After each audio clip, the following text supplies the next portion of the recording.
प्यारे विद्यार्थियों, आशा है कि आप सभी घर पर स्वस्थ होंगे। आज का हमारा टॉपिक है protozoa. Protozoa are one of the most primitive मीन्स क्या होता है? आदिम यानी प्राचीन। सिंपल यूनिसेलुलर जो सिंगल सेल से बना होता है। Microscopic organism of animal kingdom का। देखिए, जो ऑर्गेनिजम्स हैं उनको मेनली दो किंगडम में डिवाइड किया गया है, एक एनिमल किंगडम है और एक प्लांट किंगडम है। और जो प्रोटोजोआ है वो किसके अंदर आता है? एनिमल किंगडम के अंदर आता है। तो ये एनिमल किंगडम का वो माइक्रोस्कोपिक ऑर्गेनिज्म है जो सिंपल यूनिसेलुलर है और प्रिमिटिव है, यानी बहुत पुराना है। प्रोटोजोआ एक्वेटिक माइक्रोब्स, ये क्या है? एक्वेटिक माइक्रोब्स है, यानी ज़्यादातर पानी के अंदर रहने वाला ऑर्गेनिजम्स है, माइक्रोब्स है। स्विम करता है ये फ्रेश वाटर के अंदर, जैसे कि पॉन्ड के अंदर, लेक के अंदर, इन स्टैग्नेंट वाटर बॉडीज यानी ठहरे हुए पानी के अंदर मिल जाएगा आपको ये। और पैरासाइटिकली मतलब ये पैरासाइट की तरह किसी की बॉडी के अंदर, यानी जो दूसरे ऑर्गेनिज्म हैं उनकी बॉडी के अंदर भी रहता है। एग्जाम्पल के तौर पर अमीबा, यूग्लिना और प्लाज्मोडियम, जैसा यहाँ पर दिखाई दे रहे होंगे आपको। ये क्या है आपका अमीबा, ये क्या है आपका यूग्लिना और ये क्या है आपका Plasmodium. Form and structure, most of protozoa ओकर सिंगली। काफ़ी प्रोटोजोआ ऐसे होते हैं जो क्या करते हैं? सिंगली रहते हैं, यानी सिंगल में रहते हैं। जैसे कि अमीबा क्या करता है? ग्रुप के अंदर नहीं रहता, ये सिंगल के अंदर रहता है, अकेला ही रहना पसंद करता है। ए फ्यू ऑफ कॉलोनीज, और कुछ ऐसे हैं जो किसके अंदर रहेंगे? ग्रुप के अंदर रहेंगे। Their size varies greatly ranging from, इनका जो साइज है वो क्या करता है? 2 से लेकर 200 माइक्रोन्स तक क्या करता है? वेरी करता है। दे आर मोटाइल, ये क्या करते हैं? मूव कर सकते हैं। And they have organ for locomotion, और इनके पास क्या होते हैं? लोकोमोशंस के ऑर्गन होते हैं। वो क्या हो सकता है? फ्लैजिला हो सकता है या फिर सीलिया हो सकता है। फ्लैजिला जैसे ये पूंछ जैसी स्ट्रक्चर दिखाई दे रही होगी, इसको क्या कहा जाता है? फ्लैजिला कहा जाता है। और सीलिया क्या है? इसके ऊपर अगर आप देखोगे ना, प्लाज्मोडियम के ऊपर चारों तरफ इस प्रकार के ऑर्गन्स दिखाई दे रहे होंगे आपको, इनको क्या कहा जाता है? हेयर लाइक स्ट्रक्चर को सीलिया कहा जाता है। सम शो अमीबॉइड, कुछ अमीबॉइड होते हैं जिनमें मूवमेंट करने के लिए क्या होता है? सूडोपोडिया होता है। जैसे ये फिंगर लाइक जो स्ट्रक्चर बाहर निकला हुआ है, इनको क्या कहा जाता है? सूडोपोडिया कहा जाता है।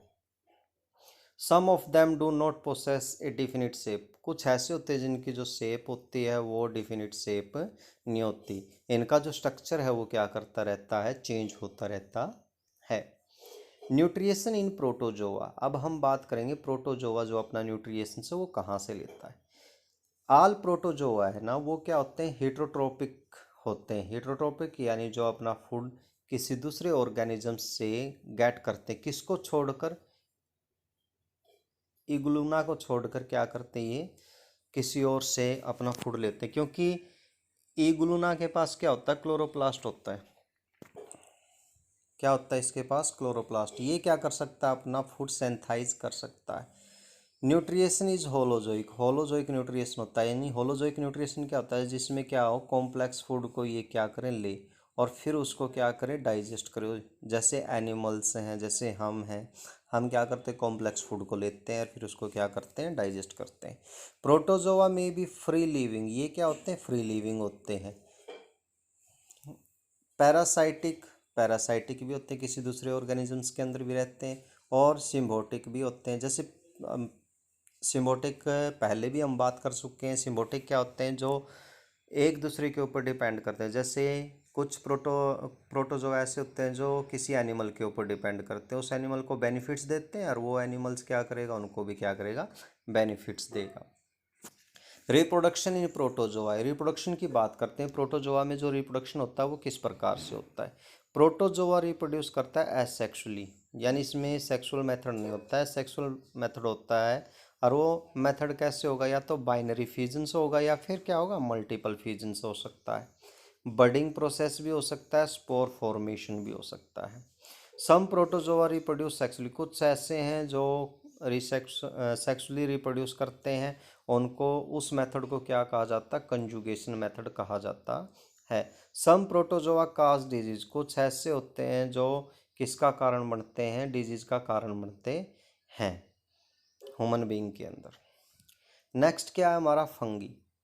फंगी के बारे में बात करते हैं। फंगी का जो फॉर्म या स्ट्रक्चर्स के बारे में बात करते हैं। जो फंगी है, fungi are non green plant. ये क्या होता है, नॉन ग्रीन प्लांट होता है। ग्रो करता है डैम्प एंड वार्म प्लेसेस। जो नमी वाले प्लेस होते हैं या गहरी जगह होती है, अंधेरे वाली जगह होती है, वहाँ पर क्या करता है, ये ग्रो करता है। ऑन डेड ऑर्गेनिक मैटर, कोई मरी हुई चीज़ के ऊपर। सम फंगी आर यूनिसेलुलर, कुछ ऐसी फंगी होती हैं जो यूनिसेलुलर होती हैं, जैसे एग्जाम्पल के तौर पर क्या है, ईस्ट है।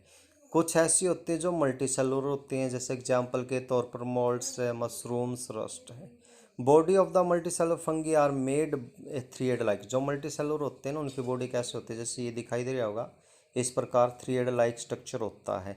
जिसको क्या कहा जाता है, इस थ्रेड लाइक स्ट्रक्चर को क्या कहा जाता है, थिन फिलामेंट्स को हाइपे कहा जाता है। क्या कहा जाता है, इसको हाइपे कहा जाता है। एंड मास ऑफ द हाइपे, और इसका जो मास होगा उसको क्या कहा जाएगा, माइसिलियम कहा जाएगा। क्या कहा जाएगा, माइसिलियम कहा जाएगा। न्यूट्रिएशन इन फंगी, फंगी आर सेप्रोट्रोपिक।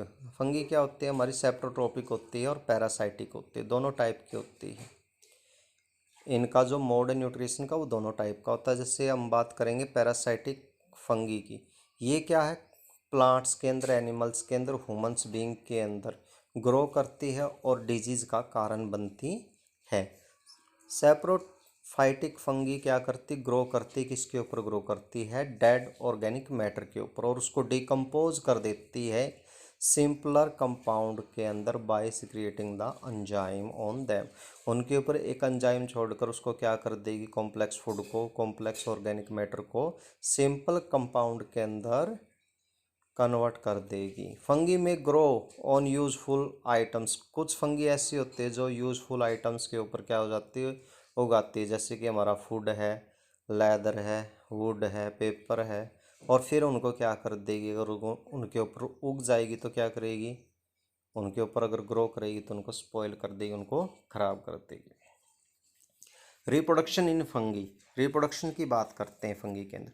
जो फंगी है उसके अंदर रिप्रोडक्शन किस प्रकार से होता है, fungi reproduce both sexually and asexually, दोनों टाइप से होगा, इसके अंदर भी सेक्सुअली भी होगा और asexually. Most of them multiply by budding, कुछ ऐसी होती हैं जो बिल्कुल फास्टली क्या करती है, बडिंग प्रोसेस के द्वारा क्या होती हैं, मल्टीप्लाई यानी ज़्यादा हो जाती है, जैसे ईस्ट के अंदर है। बाइनरी फिजन के द्वारा भी हो सकती है, रीजर्नेशन के द्वारा भी हो सकती है, और स्पोर फॉर्मेशन के द्वारा भी हो सकती है। जो बाइनरी फिजन है, रीजर्नेशन और स्पोर फॉर्मेशन है, ये किनके अंदर होगा, जैसे मोल्ड्स है, मशरूम और रस्ट्स के अंदर होगा। Sexually reproduction also take place in some moulds, कुछ मोल्ड्स के अंदर, कुछ रस्ट के अंदर, कुछ स्मट्स के अंदर क्या होता है, सेक्सुअली रिप्रोडक्शन होता है। Thanks for watching, like, subscribe and share. Stay home.